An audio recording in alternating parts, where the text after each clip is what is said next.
Right, in this next example of using the Movie Maker, we're actually going to create just a sequence of images that will then use Windows Movie Maker to create into a single movie file. Now, unlike the viewer, what I want to do is set up a view that's just pleasing on the eye straight away. So a nice starting point is always the isometric view. And now in the Movie Maker here, I'm going to select Images Only, and I'm just going to rotate it round Z. So this ring will just spin on the spot where it is, and we can have the number of frames we would like for this image. So 36 will be obviously 10-degree steps for a full 360-degree turn, which is relatively crude, but it'll do for the purposes of this demo. And that's really all there is to it. So I've just also unticked the compress images now, so we'll get nice crisp bitmap images, because later on we're going to drop this into the Movie Maker, and the Movie Maker will sort out the compression for us at a later date. So I want to start with high quality images in this case, and I just click the Go button, and we're off. And you can see at the bottom of my screen now that it's giving me the frame count again, and again it's a couple of seconds per frame, so I'm just going to pause the movie while it just completes the frame sequence, and then we'll come back.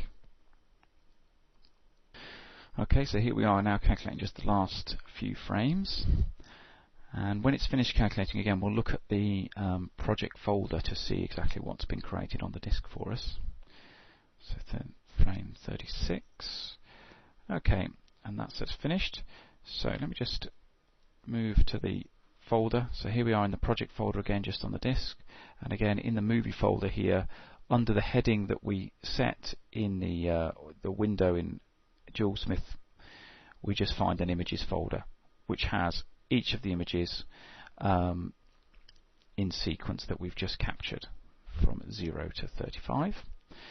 And what I'm going to use now is, you could use a variety of video editing packages for this, but the one I'm going to show you is Microsoft Movie Maker, because it's a part of the Windows operating system, the XP operating system. So many of you have access to this for free, either through the Service Pack 2 or for download from Microsoft's website. So I'm just going to cut to their utility here, and the first thing we need to do is just drop our images into the Movie Maker. So I'm going to take all these images, so I select them all and drop them in to my image here, and immediately now we can see that we've got a sequence of all these images in place.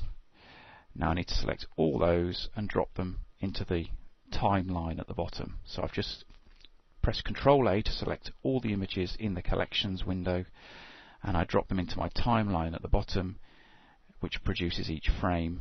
And now we can see that I immediately have a movie ready in Movie Maker.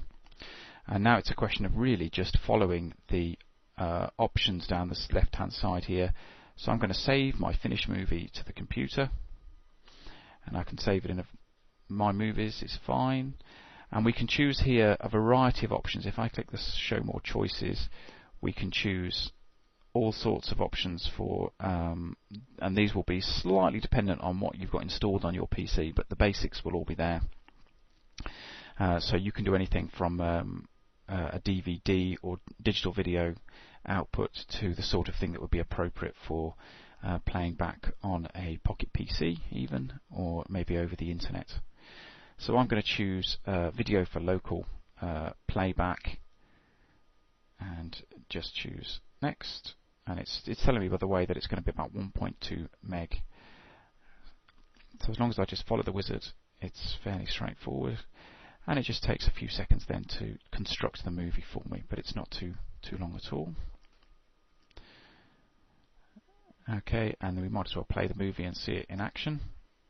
So now Windows Media Player kicks off, and here's my movie turning there. So that's actually 1.2 meg, and you can see that the quality is not at all bad. Okay, so that's creating your own movie using a combination of JewelSmith to output the images, followed by the standard Windows Movie Maker and Media Player.